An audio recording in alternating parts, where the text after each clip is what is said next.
بيروت. الموضوع الثالث مشاهدينا هو أيضا عن انطلاق مبادرة تفاعل لإحصاء الشعب الفلسطيني في كل أنحاء العالم. عن هذه المبادرة وأهدافها سوف نستضيف الدكتور كمال الحسيني الرئيس التنفيذي لمؤسسة سيدة الأرض من القدس المحتلة، وأيضا ستكون معنا الأستاذة زينب حمارشة منسقة مبادرة التفاعل من رام الله. طبعا قبل أن نبدأ الحديث مع ضيفان الكريمين دعونا نتابع هذا الفيديو ثم نعود.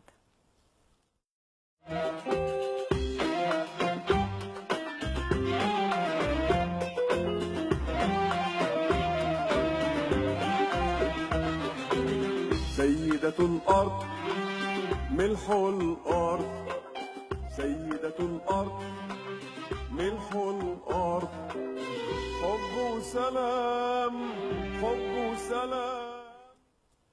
إذا معنا عبر السكايب السيدة زينب حمارشة منسقة مبادرة تفاعل. أهلا وسهلا بك معنا. أهلا وسهلا. نبارك لكم هذه المبادرة الجديدة والتي أكيد لديها الكثير من الأهداف والمضامين الهامة للشعب الفلسطيني. هل بإمكانك بداية أن تحدثينا عن هذه المبادرة لو سمحتي؟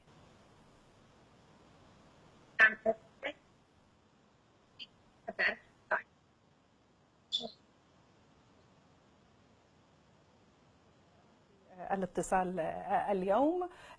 سينضم إلينا أيضا دكتور كمال الحسيني، لا أدري إن كان معنا على الخط أم لا. طبعا لنتحدث أكثر لمشاهدينا حول هذه المبادرة. هذه المبادرة كانت نتاج لعمل مؤسسة سيدة الأرض التي قامت بالكثير من النشاطات الهامة من تكريم شخصيات فلسطينية من الداخل وفي الأراضي المحتلة وأيضا في الشتات. هدف هذه المؤسسة هو جمع الكل الفلسطيني على طبعا على اختلافاتهم السياسية. نعود مرة أخرى لضيفتنا الأستاذة زينب. هل الصوت واضح الآن؟ تفضلي. نعم واضح. أهلا وسهلا فيك. حدثينا عن المبادرة لو سمحتي. نعم، في البداية المبادرة التي انطلقت مؤخرا من سيدة الأرض، من مؤسسة سيدة الأرض، هي عبارة عن مبادرة كان الهدف لهذه المبادرة هو الخروج عن الصندوق. لا نريد أن نبقى نفكر في هذا الإطار المحدود. طبعا بعد أن اجتمع فريق المؤسسة الممتد في فلسطين وفي الداخل الفلسطيني وفي أيضا الدول العربية، يعني فكرنا في عمل مبادرة نؤسس من خلالها للفلسطينيين، نقوم بجمع بيانات عن هؤلاء الفلسطينيين في كل دول العالم، في الدول الأوروبية، في الدول العربية، وأيضا في فلسطين.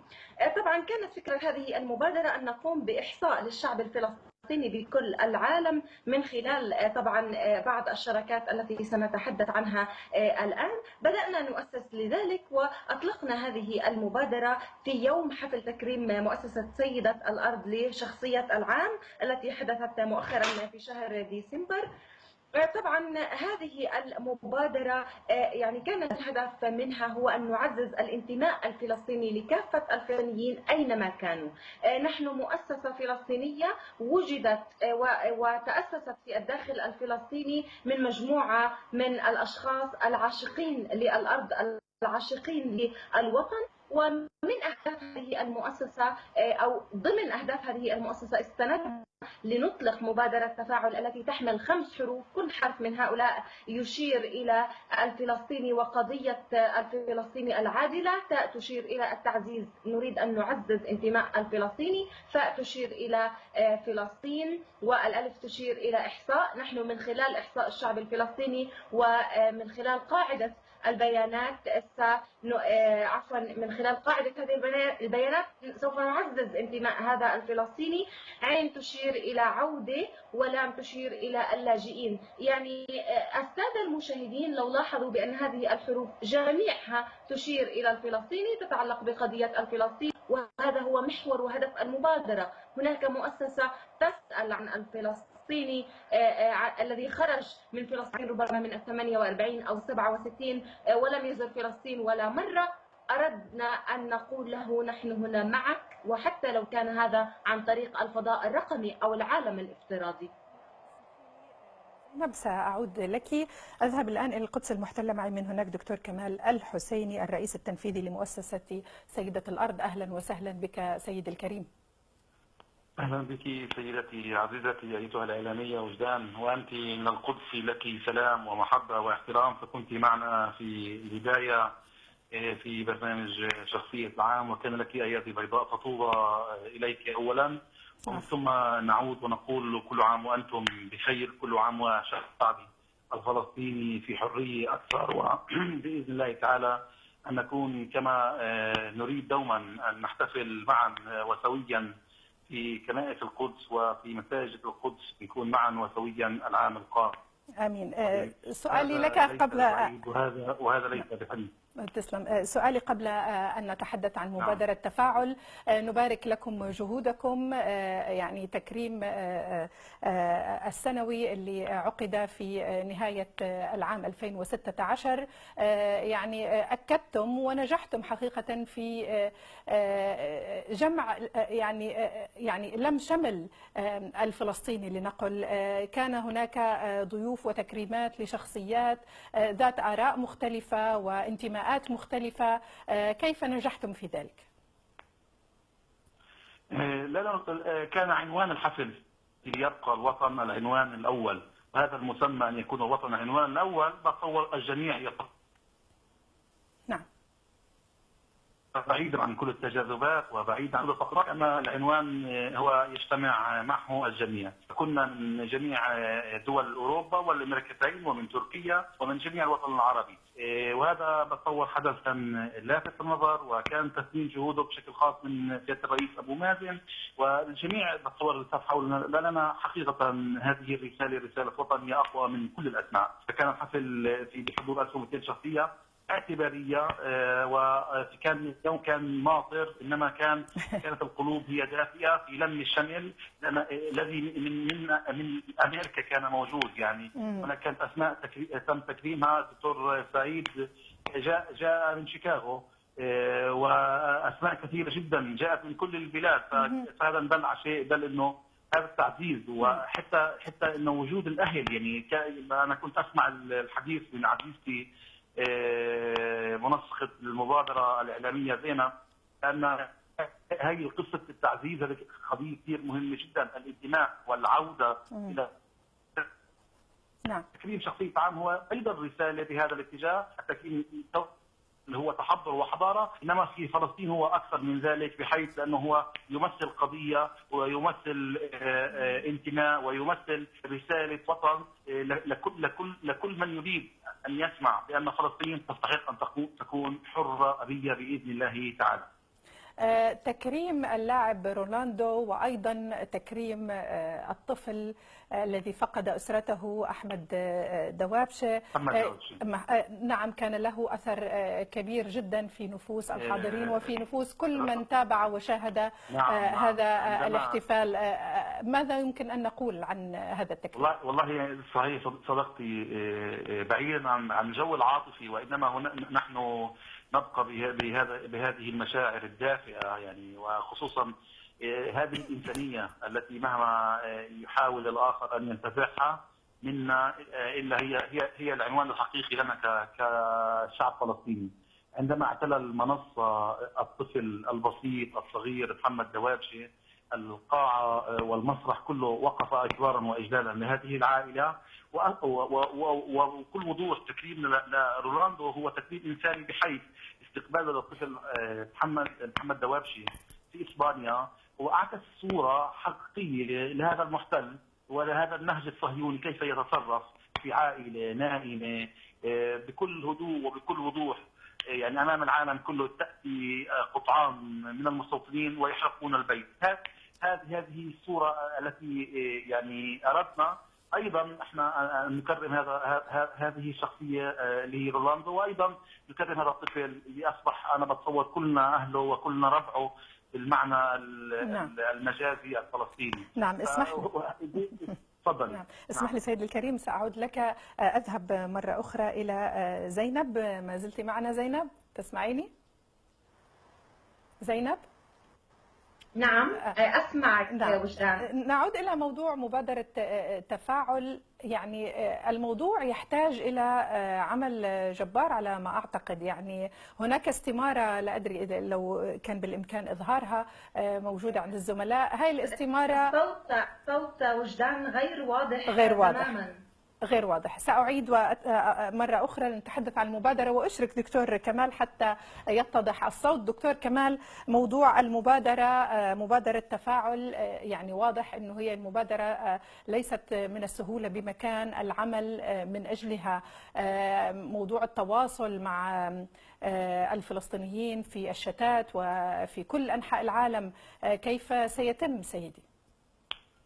اولا هي ليست المبادره الاولى من مؤسسه سيده الارض. يعني نحن تعودنا انه في كل سنه يكون لنا مبادره، وتكون المبادره كما نتحدث دوما بانها هي خارج الدائره وخارج الصندوق. وفي 30/3 في يوم الارض في 2016 احنا قدمنا مبادره البث الفضائي الموحد، واستطعنا في هذا اليوم ان يكون 28 فضائيه في بث فضائي في كل وطن العربي في وقت دقيق جدا تمر فيه المرحله والواقع اللي هو العربي بشكل عام. الان هذه المبادره اتت، ويعني كثير مهم نوقف عند هذه المبادره، لانها انا اتصور انها هي روح كل فلسطيني. كلنا نريد ان نكون معا، بس كيف نكون معا وكيف نعزز ذلك وكيف نذهب الى النقاط التي تجمعنا وليست النقاط التي تفرقنا. واعتقد واجزم بان النقاط التي تجمع الفلسطيني مع الفلسطيني هي كثيره جدا. اولا ليس فقط ال 48. عندما عرضنا المبادره لسياده الرئيس ابو مازن قال لي حرفيا انه مش بس من 48 الهجره، تحدث عن عائلات خرجت من فلسطين في عام 1840 على امريكا اللاتينيه. فنحن نريد ايضا هؤلاء ان يكونوا ضمن هذه المبادره تفاعل الاحصاء. والقصه ليست الاحصاء الرقمي، هنا نضيف نقاط كثير مهمه في هذا الموضوع، وانما الاحصاء ليس كم وانما ايضا كيف. نريد ان نقدم امام العالم بان هذا الفلسطيني رغم الشتات والنكبه الا انه في المقدمه. راح يكون هناك احصاء كم طبيب فلسطيني، كم مهندس فلسطيني، كم محامي فلسطيني، ايضا في الشتات كم شخصيه مؤثره في الحكومات الاوروبيه ولا الامريكيه ولا العربيه. نريد ان نضيء في هذا الموضوع هذه الشمعه التي تضيء الكون عمليا. هذا الفلسطيني كان له ايادي بيضاء في الكويت وفي قطر وهنا وهناك وايضا في اوروبا ولا في الامريكتين. فالقصه فيها عمق استراتيجي كثير مهم جدا، بان هذا الفلسطيني اولا يسال عنه من اهله وانه ضمن هذه الكوكبه وضمن هذه المنظومه، انه انا فلسطيني رغم انه يحمل اي جواز اخر ويشعره بالانتماء يعني ايضا. ايوه. وفي نفس الوقت هو عنوان برنامجك عين على فلسطين. لا يكفي ان تكون ناجح هناك وتقدم لهم الكثير، عين على فلسطين. وانا ترجمت الحديث بشكل ودي وقلت بان حب الوطن كحبك لامك يا وجدان وكحبي لامي، وانا وانت بتصور يعني بالمعنى الفلسطيني انا ولد لست بعاق وانت بنت لست بعاق لوالديك. فلذلك دعونا كيف نخدم هذا الوطن، ان كنت طبيب وان كنت مهندس ومحامي وان كنت مؤثر وان كنت صاحب بصمه. اولا فلسطين بحاجه، يعني انا بتكلم فلسطين الارض، اتكلم القدس، اتكلم رام الله، اتكلم حيفا والناصره، اتكلم فلسطين بحاجه الى هؤلاء ولهؤلاء ابنائها. نعم. طبعا يعني احنا هذا الواقع، يعني اذا احنا ما شعرناش ببعضنا لن يعطينا الاخر. اذا انت لم تخدم نفسك لن يخدموك الاخرين. نعم. من ينتصر على غيره قوي ومن ينتصر على نفسه اقوى. جميل. نريد هذا الانتصار على الذات لكي نجمع هذه المنظومه في هذه المبادره. وكما ذكرت الموضوع صعب، يعني مش والله مبروك مبادره فاعله ومبادره ممتازه بنشد على ايديك، لا. دعونا خارج هذه الكلمات. من يريد ان يقول لنا مبروك لهذه المبادره يجب ان يكون جزء من عمل وانجاح هذه المبادره. دعني انتقل الى زينب. زينب عدت لنا، اتمنى ان يكون الصوت واضح الان. زينب راحت، مش مشكلة. على كل حال ممكن ناخذها عبر الهاتف حتى أسألها، لأنه حابة أسألها عن يعني موقف الشباب من هذه المبادرة، مبادرة تفاعل، في ظل الانقسام بين قوسين. يعني نحن نعرف أنه أغلبية الشعب الفلسطيني وخاصة الشباب لا يهتمون لموضوع الانقسام، وأثبت ذلك الانتفاضة الأخيرة، الانتفاضة الشبابية، اللي كان كثير من الشباب كانوا ينتمون لفصائل متعددة ومختلفة ولم ينتبهوا لموضوع الانقسام، وكان الهدف واحد بكل تأكيد. موقف الشباب زينب من هذه المبادرة إلى أي مدى ممكن أن يكون دورهم فاعل في ظل الانقسام؟ تفضلي زينب. اوكي، تفضلي يا زينب. طيب أنا راح أعود للدكتور كمال، وعذرا يا زينب يبدو الخط اليوم مش ضابط معك.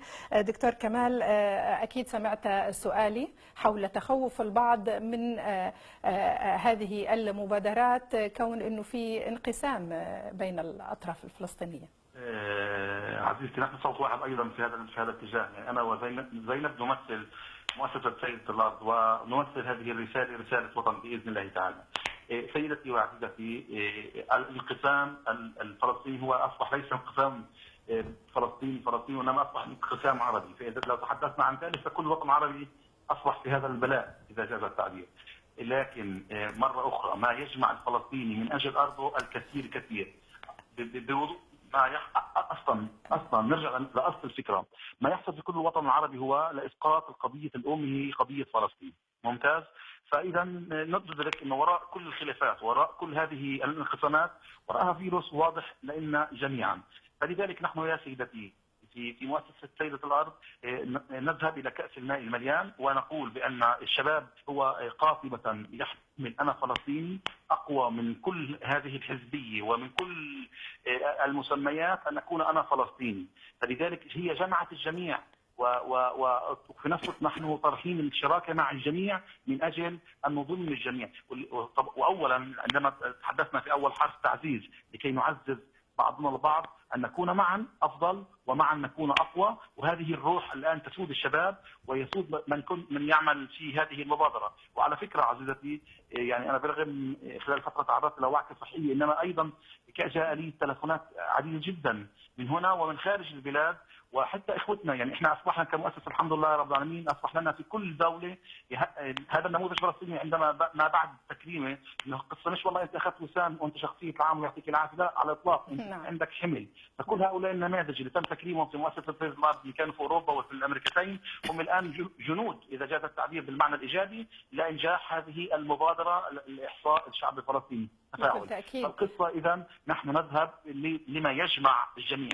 الشباب الفلسطيني برضه هو شباب واعي وشباب مثقف، والرسول صلى الله عليه وسلم بيقول نصرت بالشباب.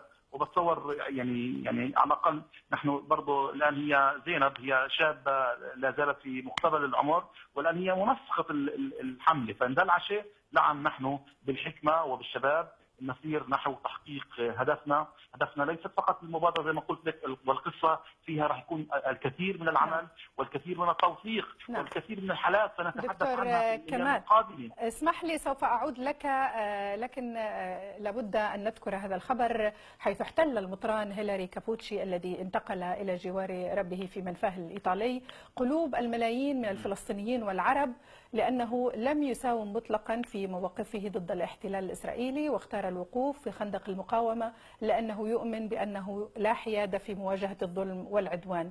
نتابع ما قاله قبل وفاته. هذه أيام الشدة إلى شعبي الفلسطيني مددت، ولذلك في غيابه السجن سجنت، وعن قدسي الحبيبة أبعدت. إنما أنا عن قدسي بعيد جسما، إنما قلبا فكرا ودعاء أنا دائما هناك في قدسي، وسأعود إلى قدسي وسأعود إلى قدسي وسأعود إلى قدسي. سأعود إلى قدسي بينما المدائن تصدح الله أكبر والكنائس تقع أجراسها فرحة لعودتنا. نعم، نحن بقوة الله بقوة الله لأنه إن لم يبني الرب البيت عبث يتعب البناؤون. بقوة الله إلى قدسنا نحن عائدون منتصرون، وعلى الله الاتكال، وعلى همتكم ووجودكم متكلون، والله معكم.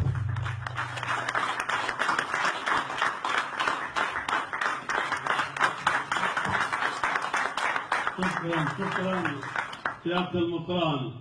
ضروري اني احكي لك هاي القضيه، انه هذا اللي بيصور على التلفزيون باذن الله خلال يومين او ثلاثه هذه كلمتك رح توصل الى التلفزيون الفلسطيني، لان اتفقنا معهم، فبيهمني اني اقول لك انه صوتك يصل الى فلسطين مباشره في هذا اليوم. دكتور كمال، ماذا تقول عن هذا الفيديو؟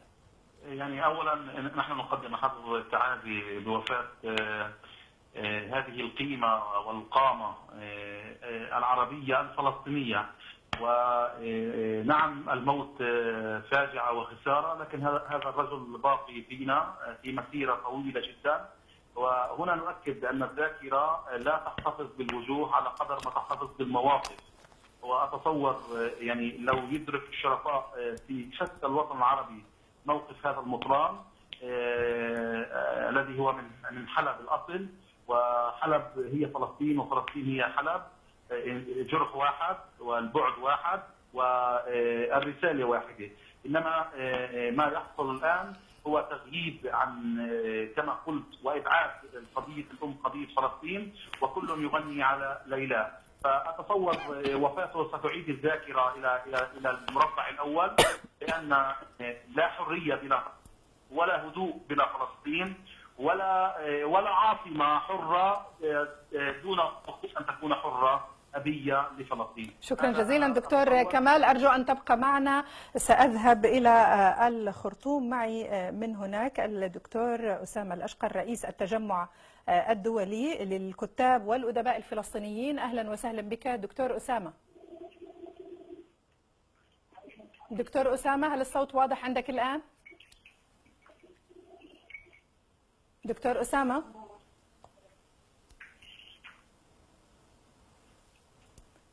دكتور أسامة، يبدو أنه اليوم في مشكلة في الخطوط. على كل حال الخط يبدو أنه مش جيد. أعود مرة أخرى للدكتور كمال. دكتور كمال، ربما نحن محظوظين اليوم حتى تكون معنا فترة أطول، لن أطيل عليك.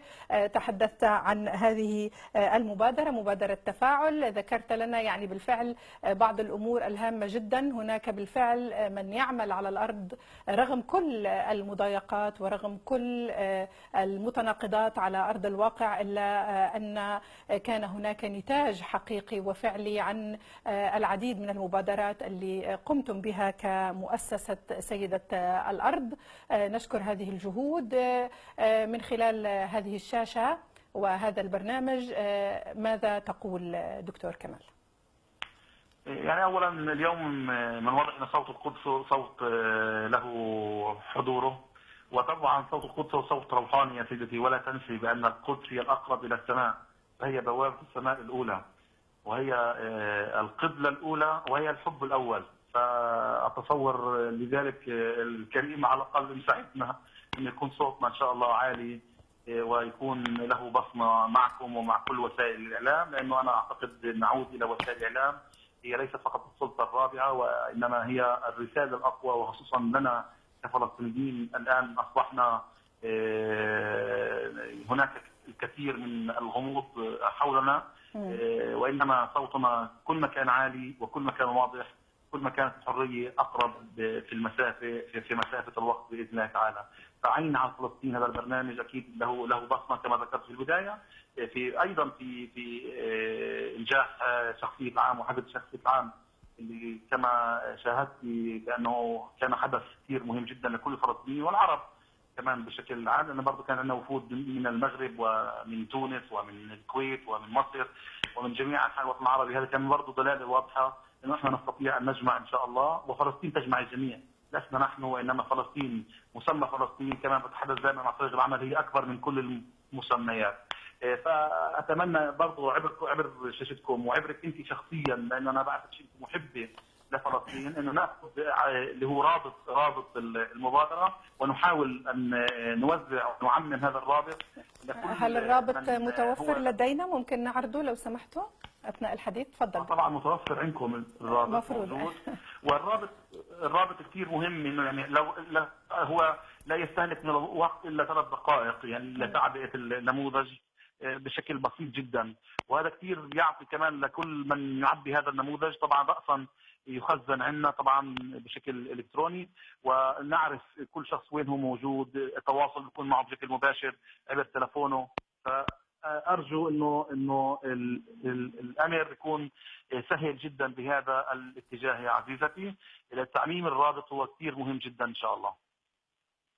الرابط مهم جدا طبعا من أجل التواصل ويعني تعبئة البيانات، هذه مسألة مهمة في الإحصاء على ما أعتقد.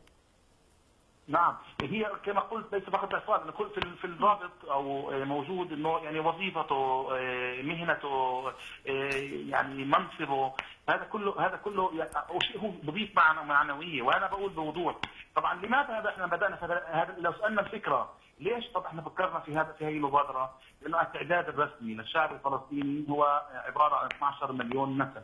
عظيم؟ طيب السؤال اللي بيطرح نفسه طبعا انه هل هذا التعداد هو صحيح؟ هذا ما توصلت اليه اللي هي لجنه الاحصاء، ومشكورين يعطيهم الصحه على ذلك. انما القصه في بعد انه في كثير فلسطينيين موجودين في اوروبا وفي الوطن العربي يحملون جنسيات ان كانت اجنبيه وان كانت عربيه، ما دخلوا داخل هذا الاحصاء. فهذا الاحصاء احنا هو احصاء غير رسمي، وكذلك من ناحيه رسميه او لا تسقط عندما تكون ان كانت معك جنسيه اخرى تقول انا فلسطيني، تسقط جنسيتك خلاص على الاطلاق. هذا الخوف اصبح لا مكان له. فلذلك انت بتعزز الفلسطيني، انا احس بعائلته في الغربه في الشتاء انه انا فلسطيني، انا من يافا، انا من حيفا، انا من الخليل، انا من القدس، انا من جنين الى اخره، انا من الجليل. فالقصه هي انك تعزيز ذلك كمان حتى للاسره للاطفال. نعم دكتور كمال الحسيني، الرئيس التنفيذي لمؤسسة سيدة الأرض، كنت معنا من القدس المحتلة. أشكرك على هذه المشاركة. مشاهدينا الأفاضل، إلى اللقاء.